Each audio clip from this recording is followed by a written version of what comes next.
Hello students, welcome to Hari Success Center. Today I will teach you poem Animals.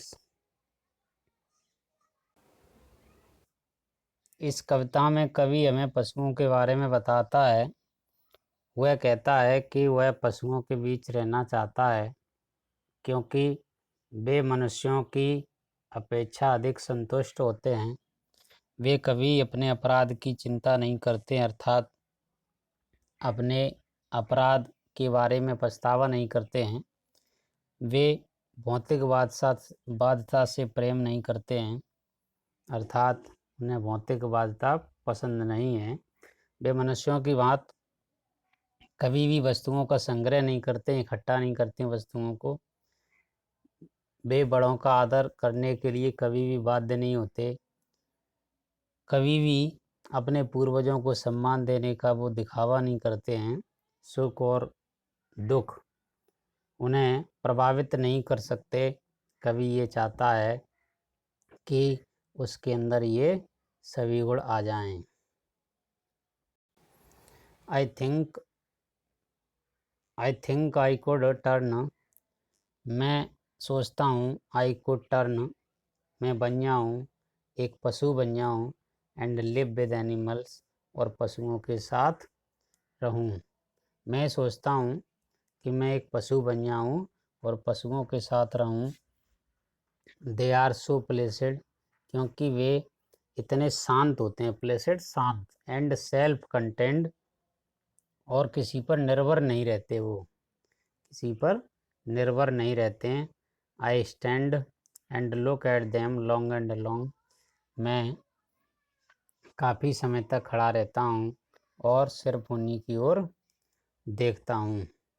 They do not sweat and whine about their condition, वे कभी भी अपनी there condition, अपनी दशा के बारे में व्याकुल नहीं होते, कभी भी कराते नहीं हैं। They do not lie awake in the dark, वे रातों को नहीं जागते हैं। And be for their sins, और कभी भी वे अपने पापों के लिए रोते नहीं हैं। They do not lie awake in the dark, वे रातों को नहीं जागते हैं। और and be for their sins, और अपने पापों के लिए कभी भी रोते नहीं हैं। They do not make me sick discussing their duty to God, वे भगवान के प्रति अपने कर्तव्यों के विषय में अपने कर्तव्यों के विषय में डिस्कस करके, बातचीत करके मुझे परेशान नहीं करते हैं। Not one is dissatisfied, not one is dissatisfied, कोई भी पशु असंतुष्ट नहीं होता है। Not one is demented with the मानिया ऑफ ओइंग थिंग्स, और ना ही कोई पशु वस्तुओं के संग्रहण के उन्माद से पागल होता है कि उन्हें वस्तुओं का संग्रहण करना है और वस्तुएं रखनी है। इस बात से कोई भी पशु पागल नहीं होता है, डिमेंटेड पागल नहीं होता है। Not one kneels to another, और कोई भी पशु दूसरे के सामने नील्स झुकता नहीं है, कोई भी पशु दूसरे के सामने झुकता नहीं है।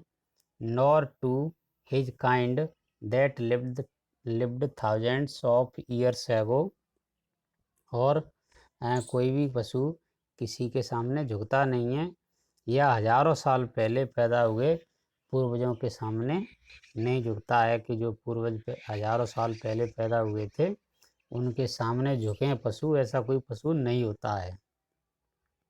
नॉट वन इज रेस्पेक्टेबल और unhappy over the whole earth, पूरी पृथ्वी पर इनमें से कोई भी पशु ऐसा नहीं होता। पूरी पृथ्वी पर इनमें से कोई भी पशु ऐसा नहीं होता है जो सम्मानीय हो, आदरणीय या और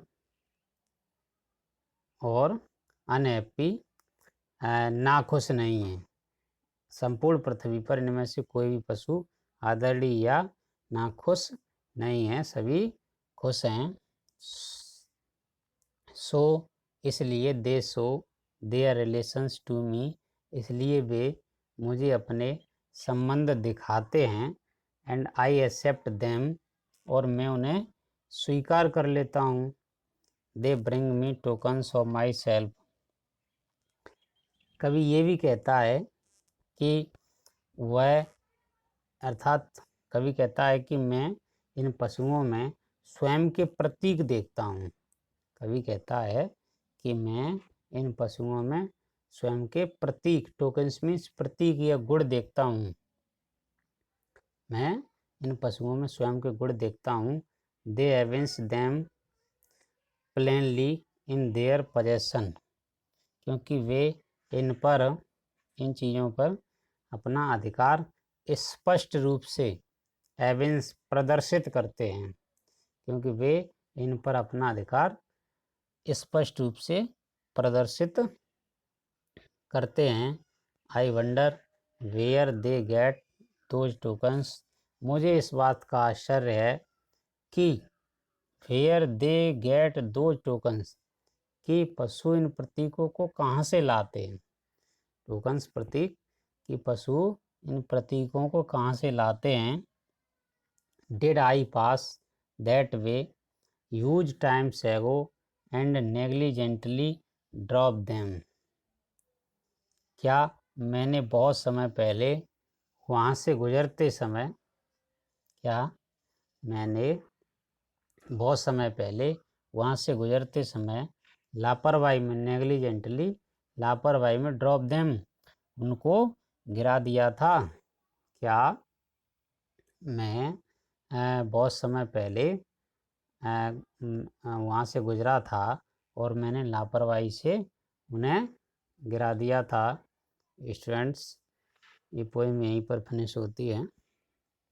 अगर वीडियो अच्छा लगा हो तो लाइक कीजिए, और वीडियोज़ देखने के लिए हमारे चैनल को सब्सक्राइब कीजिए।